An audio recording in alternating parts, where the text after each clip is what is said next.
Salam sejahtera bagi kita sekalian. Assalamualaikum warahmatullahi wabarakatuh. Bapak Menpan RB Azwar Anas menyampaikan bahwa rekrutmen ASN tahun 2023 akan tetap dilaksanakan.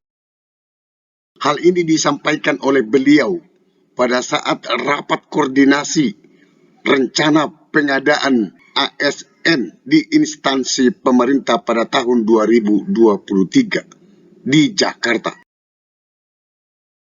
Informasi ini saya kutip dari website resmi ataupun laman menpan.go.id. Membuat judul Menpan RB, Mendikbudristek dan Menkes rancang pengadaan ASN 2023. Ini dimuat di website resmi Menpan RB pada tanggal 30 November 2022. Memasuki akhir tahun 2022, pemerintah mulai merancang perencanaan pengadaan ASN di lingkungan instansi pemerintah untuk tahun 2023. Salah satunya untuk tenaga guru dan kesehatan. Menpan RB Abdullah Azwar Anas mengatakan pemerintah akan melanjutkan target pemenuhan kebutuhan guru dan tenaga kesehatan secara nasional melalui pengadaan ASN tahun 2000. Pendidikan dan kesehatan menjadi prioritas dan kita bahas hari ini bersama Pak Nadiem Makarim dan Pak Budi Gunadi Sadikin. Tentu sektor lain juga kita siapkan formasinya. Maksudnya sektor lain di luar guru dan tenaga kesehatan tetap disiapkan formasinya. Itu disampaikan oleh Bapak Menpan RB dalam acara rapat koordinasi rencana pengadaan ASN di lingkungan instansi pemerintah tahun 2023 di Jakarta pada Rabu 30 November 2022. Rakor tersebut turut dihadiri Menkes Budi Gunadi Sadikin dan Mendikbudristek Nadiem Makarim.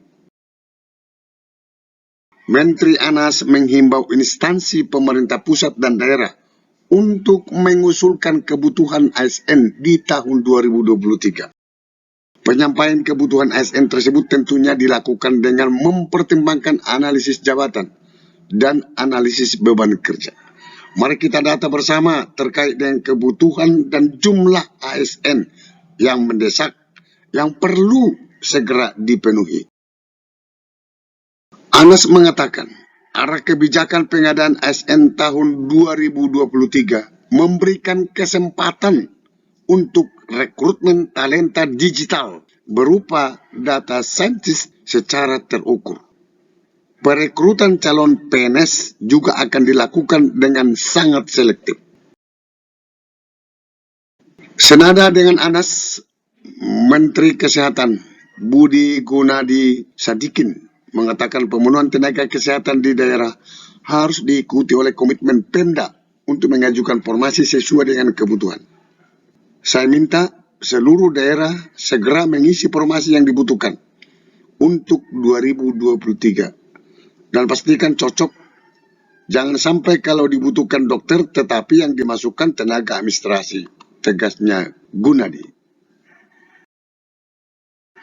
Gunadi mengakui bahwa saat ini masih banyak pemerintah daerah yang enggan untuk mengajukan formasi nakes karena alasan anggaran.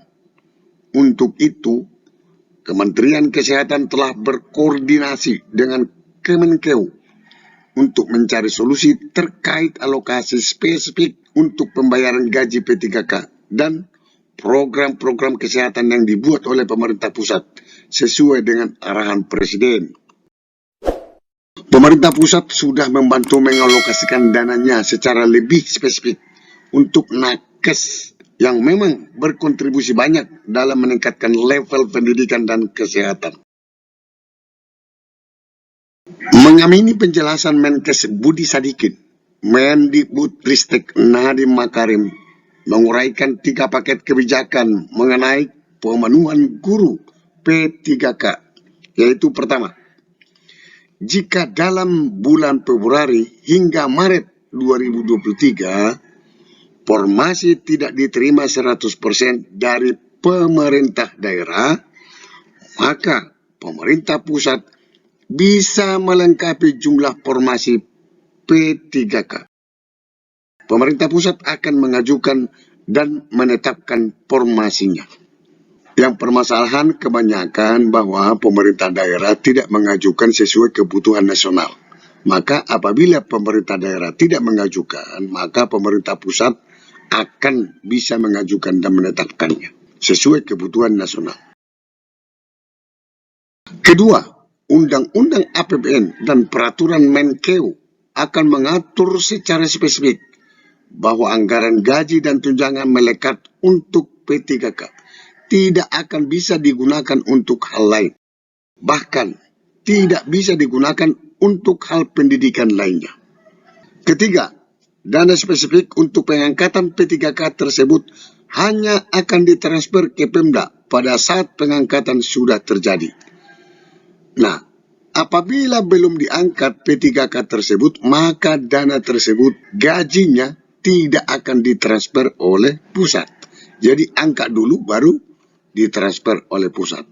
Tentu kebijakan ini sangat mendukung, sangat baik sekali untuk P3K. Sampai ketemu pada video berikutnya di channel ini. Jangan lupa dukung terus channel ini dengan cara klik subscribe, like, dan loncengnya. Semoga bermanfaat. Wassalamualaikum warahmatullahi wabarakatuh.